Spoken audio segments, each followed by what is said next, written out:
Hello and welcome. We are taking a look at the new Roku Ultra. This is the 2024 edition of the Roku Ultra and the first new Roku update as far as the Ultra hardware since 2021. So this is exciting. The new device is, of course, very similar to the standards, but there are a couple of tweaks to this one that make it a little different. As far as the way they advertise it, they push all of their normal stuff along with the Bluetooth support and Dolby Atmos. It also gives you support for, your HDMI, third-party applications like Apple Pay, AirPlay and Google and things like that. And it also allows you to stream pretty much everything you want. Doesn't look like that speaker wants to come in too well, that picture. There we go. This is what's in your box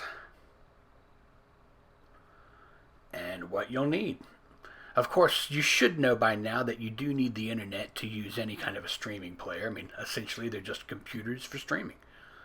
So, what do you get in the box? Obviously, you get the Roku streaming device. On the front, you will find an LED light. On the side, you will find a button. That button is the all-important remote finder. If you can't find your remote, you can ask for it by voice or press that button. Ports include a USB port, an HDMI, an Ethernet port for your fastest network connection, and somewhere to plug it in. Otherwise, it wouldn't come on. On the last side, you find the Roku branding. And on the back, there is another small button. I believe that this is like a reset the device type button. So you don't want to really mess around with that too much unless someone from Roku tells you to do it. Along with some information, serial number and things like that. And a nice rubber backing to keep it in place once you've got it set up. Also in the box, you will get this. This is a USB-C cord. Now, why do you get a USB-C cord with your new Roku? It's because it's used with the remote control. What you see is lit up a little bit. It's the new backlit Roku Remote Pro. This is very similar to the others, except that for one, it does recharge with a USB-C. It has quick launch buttons, as is usually the case, but this time there's some changes. You'll notice that you've got a guide button and the little rocket button. That is because the rocket is a quick launch and the guide launches the TV guide, like the free internet channels. We'll show you more about how that works when we start demonstrating it as far as the video specs go. But the rocket replaces the little 1 and 2 buttons that used to be pre-programmable. They've kind of changed that system out so that you launch your pre-stuff with the rocket. On one side of the remote, you will find your basic volume controls. On the other side of the remote, you'd have a switch that turns on whether the remote will use its microphone to pick up on voice commands. And again, as you see, if you hit these buttons, it lights up. So they've added that to make it easier to use in the dark. Something you will not find in the box or on the remote is anything to use earbuds. Roku's used to come with little earbuds. They don't anymore, and there's nowhere to plug in earbuds. The Roku now supports Bluetooth headphones only. Right at the back, you'll find a place to plug the Roku remote in. Like I said, that's a USB-C charger. It's actually very fast. And if you don't have anywhere else to plug it in, you can plug it into the USB slot on the Roku. It will also support any normal USB, outlet-based plug. The Roku also comes with an HDMI cord. It's about 6 feet, I believe. So that's, big enough for a standard television home theater setup. It's nice that they still include those. Once you launch it for the first time, you have a chance to choose basic language functions, and we're not going to try to be fancy, we're just going to go with English. We have it plugged into our Ethernet connection, so it's really fast. We got 300 megabits up and down. It starts you off right away telling you to update. The new Roku Ultra for 2024 actually comes as loaded with Roku's 14.0 OS. So that is the latest update. If you already have a Roku and you're wondering why you haven't gotten the update yet, just wait. Almost all the Rokus and Roku TVs will get the 14.0 update. After the update and the restart, you jump in and have to explain that yes, you understand that the voice controls are voice controls. So we'll say I understand and continue. And it gives you a couple of, easy things to remember as far as using hands-free. Mainly that the Roku remote is your speaker. You don't yell at the TV. You talk to the remote wherever it is. But you can put it on your coffee table and just talk straight at the TV and you're all set. So, once you set up your voice and controls for your remote, we're going to jump into the apps. And we're going to kind of look at some of the basic features here.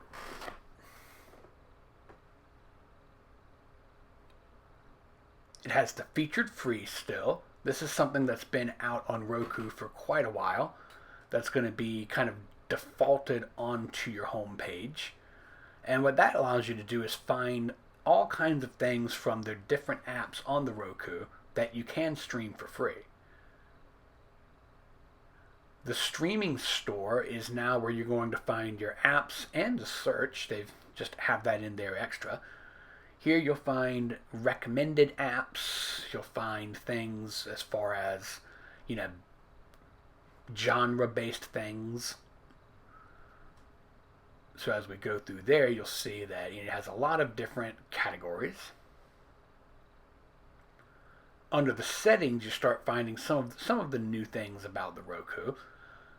I keep saying the Roku, but just want to point out we do have software version 14.0 on here.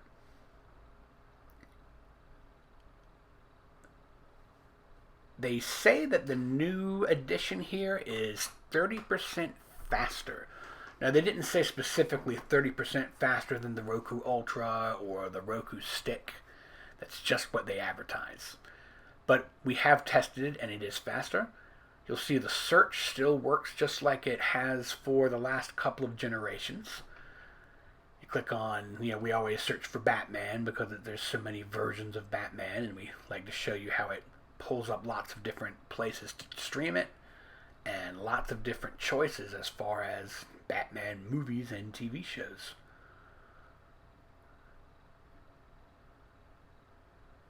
It's always good to check where you can stream something. Sometimes you'll find, one place has it for $5 and one place has it for $10. You might have different themes and things like that. You'll even find you the old Batman and Robin serials. Who has that? So it's free. Or, there you go. You can pay to watch the serials or watch it for free on Tubi or the Roku channel. See, that's something I've always loved about Roku. A lot of devices, it will just point you specifically to something that they run. And if it's only buyable through them, then you've only see the buyable choice. Here in the settings, you can find where to add your wireless headphones. You can also find where to add other devices, your smartphone and tablet, and anything else you might be trying to work with. Roku makes it really easy to set up their own external speakers as well as other brands that are like Roku ready. You can personalize your Roku by going through theme packs. Those allow you to set up full themes. It's going to have your home page, sound effects, everything. Sometimes it changes, the colors. It adds wallpapers, but you can add any wallpaper that's available through Roku. It says right now it has 98 wallpapers available. And so it has things for all kinds of tastes, from your simple purple or blue background type screen to pretty pictures and themes and things like that. The wallpapers have lots and lots of options. Here you can restore everything to what you want if you get confused with what you've added. Under display type, you'll find a lot of different options. Ours automatically goes to 1080p because of the way I have the recorder set up, but it will go all the way to 4K Dolby Vision HDR. So that's the highest standard you can get, as long as you've got a TV that can handle it. Roku, I think, is really good for accessibility features. You'll find lots of different ways to personalize captions, and everything from the size and style of the captions to the backgrounds, where they appear on the screen. It's really helpful for someone who needs this kind of thing, and I'm glad that Roku makes it so straightforward as far as how to change things. If you're setting this up for someone who needs help, it's really best if you navigate the menu in the first place and see what they like, see what works best for them. Now, something that I don't remember before is this preferred language for captions. Sort of always defaulted to English, but it looks like with one of the latest updates, you have a bunch of different choices. I mean, they even get into the different Eastern languages: Czechoslovakian, Croatian, Ukrainian. The speech rate section is for your screen reader. If you have accidentally pressed the screen reader before, you can turn it off by pressing the star button 3 times in a row. You can control what language comes out of the speech reader. So if you really screw up, you can have a computer screaming at you in Russian as you bounce around the screen. But like I said, you can turn that on and off with the star button. 3 quick bites. Beep, beep, beep.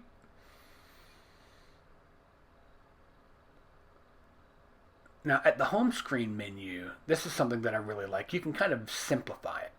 You see, as you slip through the different recommendations and different, menu items, you can, tell it whether you want the icons big or small. You can take things off of the menu to make it a little less busy. So, we're just going to hide some things and show you what I mean. Now, you might like all of those extra menu features because they're set up to help you find things to watch, whether it's sports or movies or what. They links in with a lot of stuff that allows you to jump into watching stuff instead of bouncing around menus looking. All right.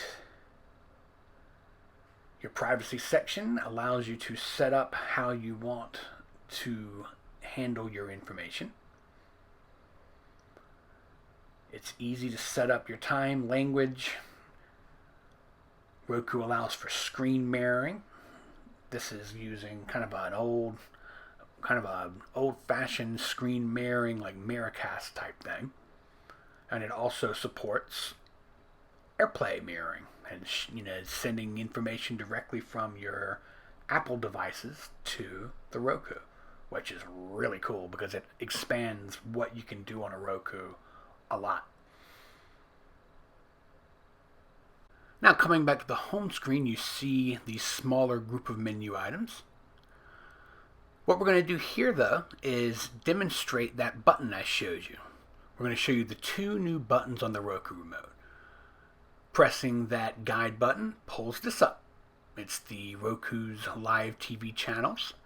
And again, the rocket is a quick launch option that allows you to find different channels and settings that you want to put in there for quick access. Like I said, before there were buttons on the Roku remote. You might remember a 1 and 2 button, depending on what Roku you've had. But now it defaults to what to watch on Roku in the Roku channel. But as it shows you on the screen, you hold down the rocket and it will allow you to choose something else.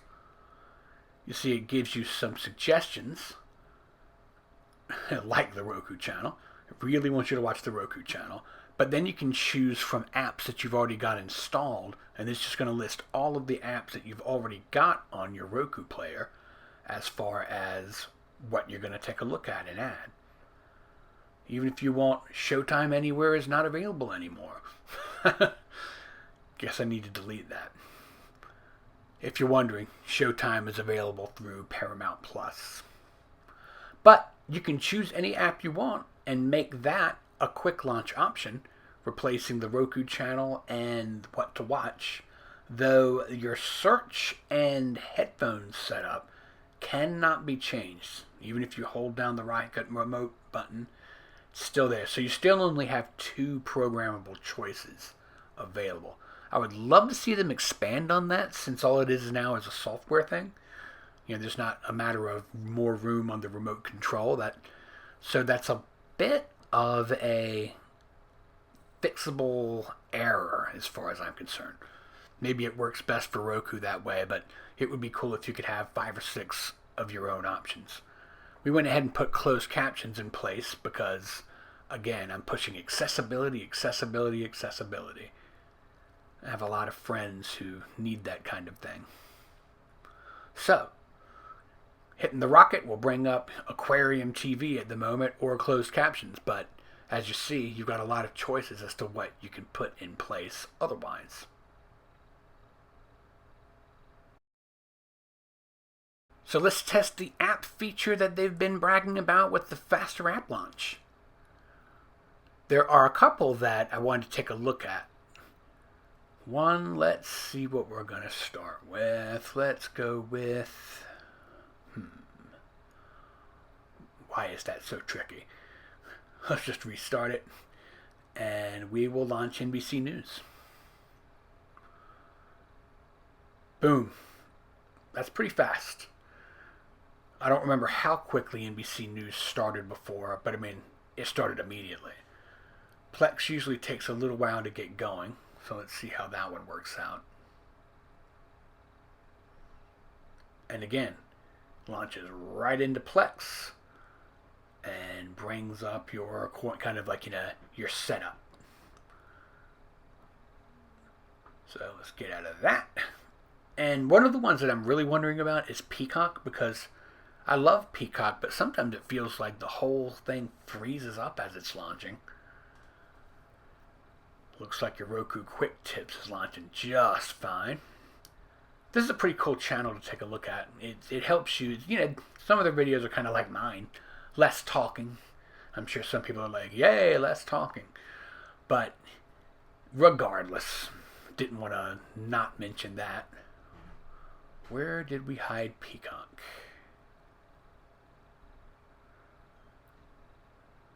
There we are.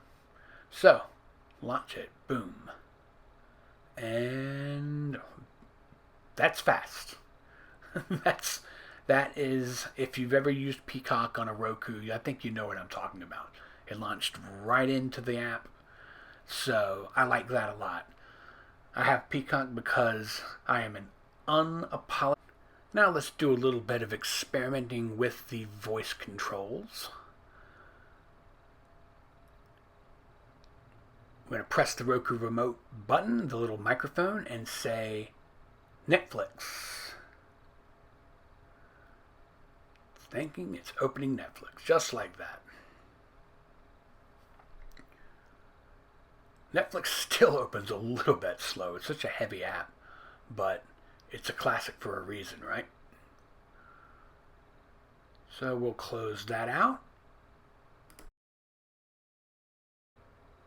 Okay, now with the voice remote. Hey Roku,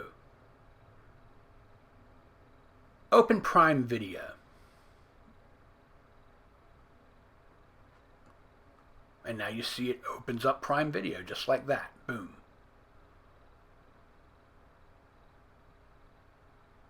So there you go. That's the voice remote. That is really cool. It will also find your remote if you can't find it. You say, hey Roku, where's my remote? And it starts beeping. I consider that a marriage saver. It's a really brilliant way to go about it. So, let's take a look at the actual streaming store itself. Roku, of course, makes it easy to move your different apps by just pressing the star button. You have a drop-down menu that allows you to remove an app or move it. So you can place things wherever you want. That's helpful because you can put your favorite stuff at the top, or wherever it's easiest to find if you're not using the voice remote to launch. The Roku streaming store is now where you're going to find all of your apps to watch TV, and it now calls it apps instead of channels. A long, long time ago, it used to be called the Roku Channel Store. Some of your old school Roku users will remember what I'm talking about. From the Roku store, you have a lot of stuff. You have the apps that you can add through the Roku channel, which allows you to bill everything from your Roku. You don't have to do that, but some people like to keep everything real simple. It has a number of different choices as far as genres go. You'll see it starts off with 41 apps. It says, this many out of 41. Now, Roku has thousands and thousands of apps, but what they're trying to do with the basics of the App Store is either get you started with the top 41 or allow you to jump in to view all, which gives you a look at 200 apps from a given type of genre. So there's lots out there. If you want to add more and more Roku apps, you can do so via their website. As long as you're signed in, just go to the App Store and it will add the apps to your Roku.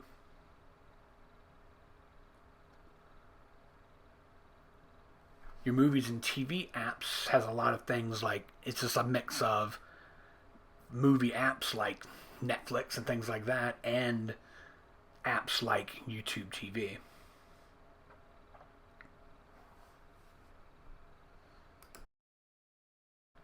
So that's it. That is the new Roku Ultra for 2024.